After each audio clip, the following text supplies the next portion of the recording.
Welcome everyone to this video for an inspector calls the key quotations. This video has got a couple of different parts. The first part will be a reminder about the chunking process and how to memorize the quotations, and the second bit will be going through each of the quotations in detail. So let's get started. The list of 4 quotations is here. You'll probably recognize these from the front of your purple booklets. And the keywords on the left hand side, on the right hand side, you have the 4 quotations with the keyword put in bold. You should be trying to chunk up the quotations so that you remember just the single words, such as unsinkable here for unsinkable, absolutely unsinkable, on its own. When you've created that link between the single word and the full quotation in your mind, it will become much easier to memorize these quotations because you're breaking it down into small chunks. So for example here, you should say out loud bees, and then say as if we were all mixed up together like bees in a hive, community and all that nonsense. You should then cover up your quotations like so.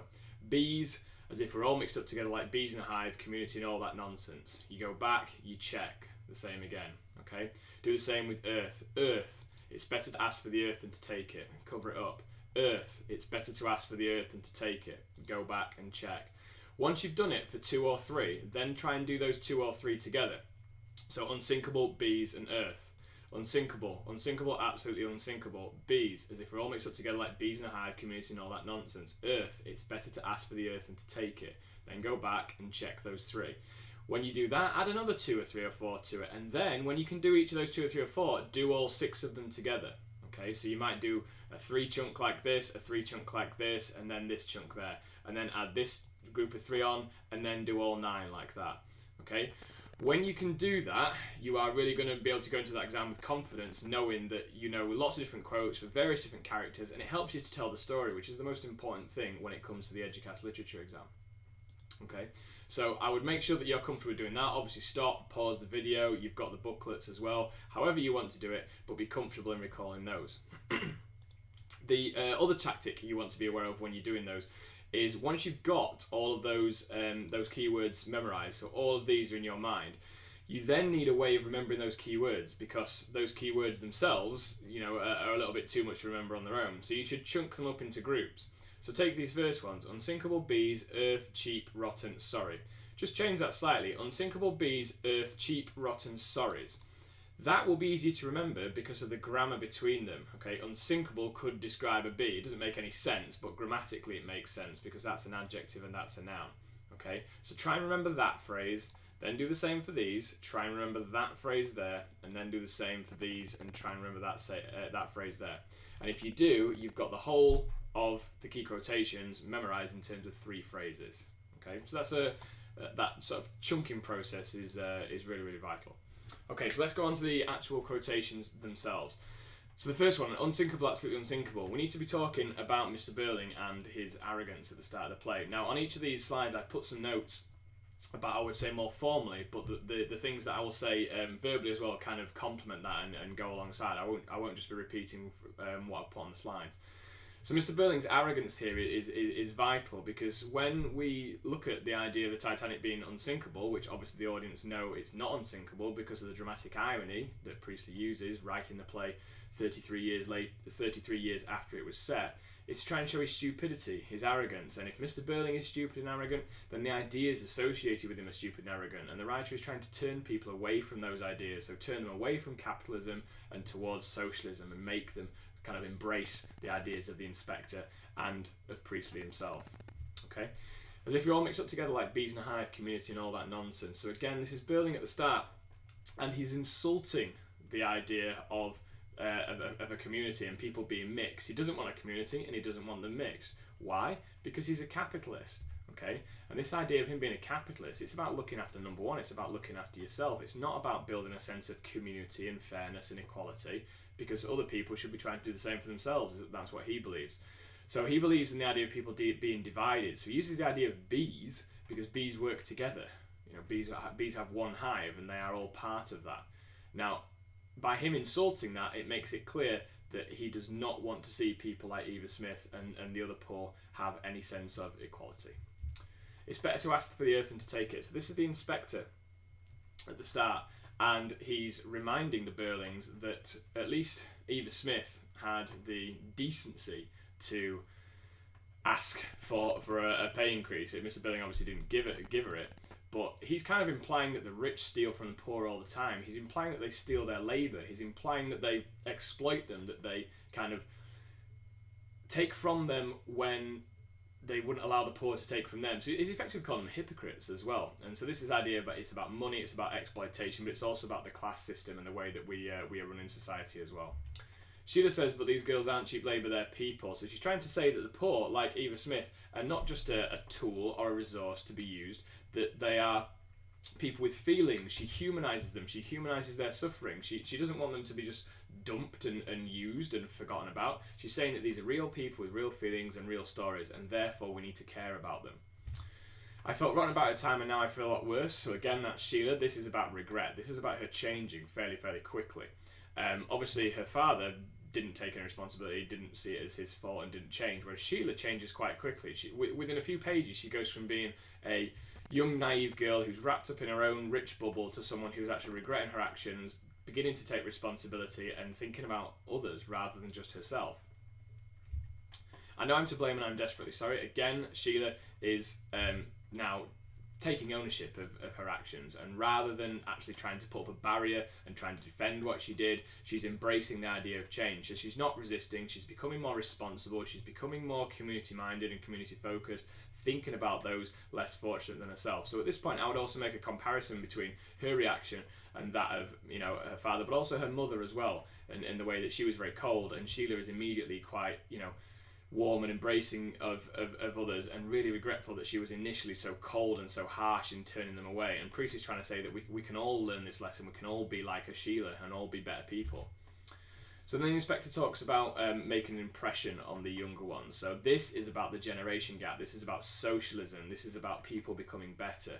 Because the idea of an impression is to change something, you make an impression upon something.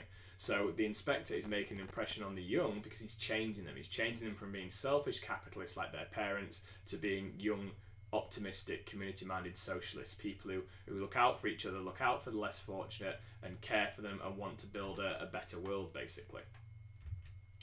Okay, girls of that class, one of the most famous quotes in the play. This is Mrs. Burling demonstrating her harshness, her snobbery, her classist attitudes, the way that she judges people, the way that she doesn't see the poor as being equal or really having much value at all. She's basically looking down on them, and Priestley, as a writer, thinks this is kind of like everything which is wrong with the upper class. The idea that they see those below them as being almost like dirt, girls of that class. She sounds almost disgusted. She said it as if the poor have got no hope of ever being decent, moral, worthwhile people.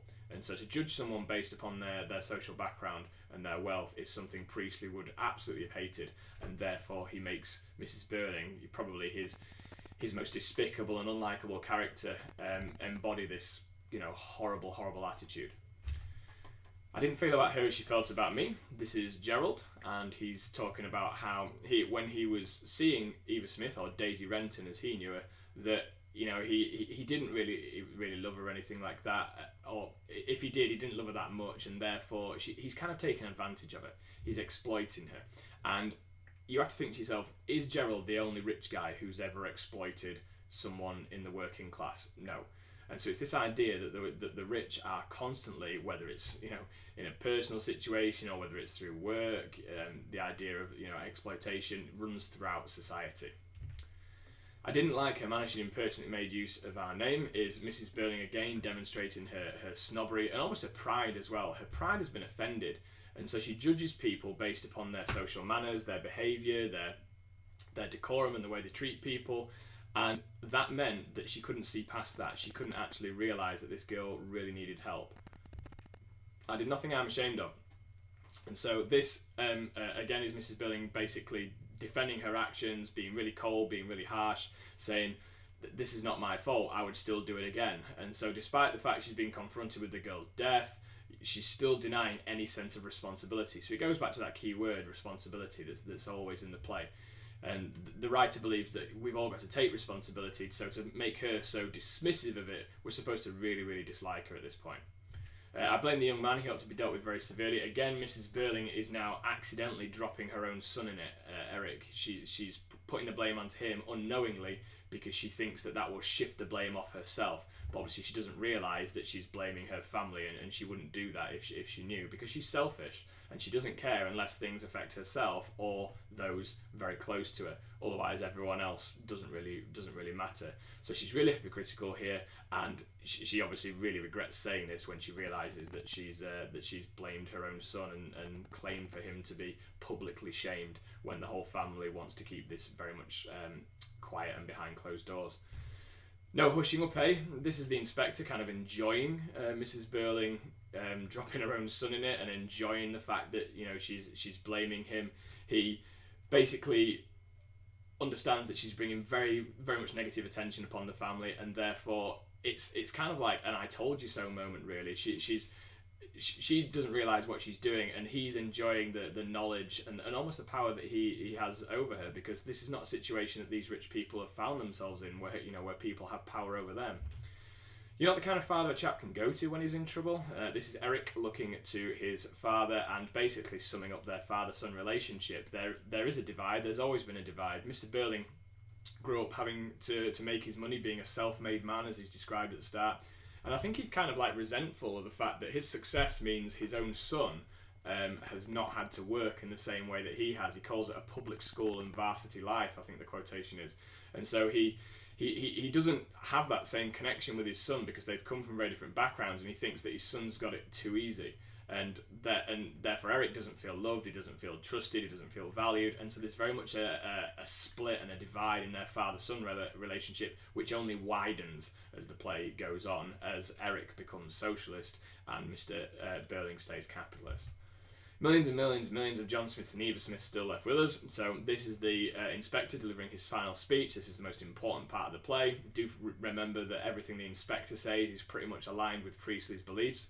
So he's talking about the number of poor people that are in society and how they are still suffering. Eva Smith was only just one of them. She's like a metaphor or a symbol for an entire class of people, and that these people need looking after. And even their names represent that. The fact that, you know, they are so that they're working class, they're poor, they're common. John and Eva, very common names at the time.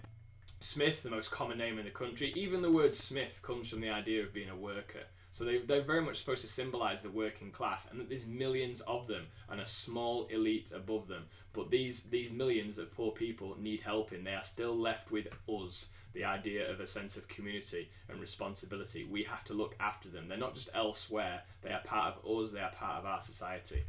We are members of one body. Again, this is the inspector talking about his view of the world and his view of society. It's not a society he believes in terms of being divided and separated on the lines of class. He wants the society to be seen as a whole. Everyone being equal, everyone being fairly treated, everyone having that sense of social responsibility of looking after people, that equality is better than dividing people. So again, it's promoting the idea of socialism. The time will soon come when if man won't that lesson, he'll be taught in fire, blood and anguish. So again, this is the inspector at the end of his final speech, and he's clearly referencing the war or wars, because, you know, there's World War I and World War II, which take place between the play being set and it being written. And he's trying to say that, you know, lack of understanding, hostility, arguments, conflict, they lead to really bad places. And yet, this is only one person and one situation, but all conflict starts with disagreement and a lack of understanding and a lack of coming together. So he's trying to use this as a metaphor for, you know, the worst parts of human society and human suffering, really. And because he knows that these wars are going to take place, it kind of makes this warning sound pretty ominous. And for people who have just lived through the wars, they're going to be thinking, oh, well, maybe we should change something about the way that we live. Maybe the old ways aren't working, and we do need to build a more socialist world. And that's what he's trying to suggest.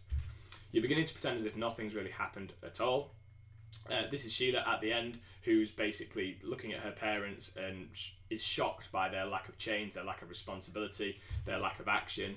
And by this point, she's become a fully fledged socialist. She's changed her views completely. She's matured throughout the play. She's become a woman, a young woman rather than a silly young girl, which is kind of what she's implied to be at the start, all wrapped up in her own life and her own engagement. Now she's outward looking. She looks at the rest of society. She understands what the poor are going through, and she's never going to go back. She's going to make a positive change in her life, and so we should also be able to make that positive change. You know, that's the message from the writer as we read the play or watch it on stage. And then it frightens me the way you talk. So again, this is Sheila looking at her parents, quite similar to the last one, but she's really, really scared.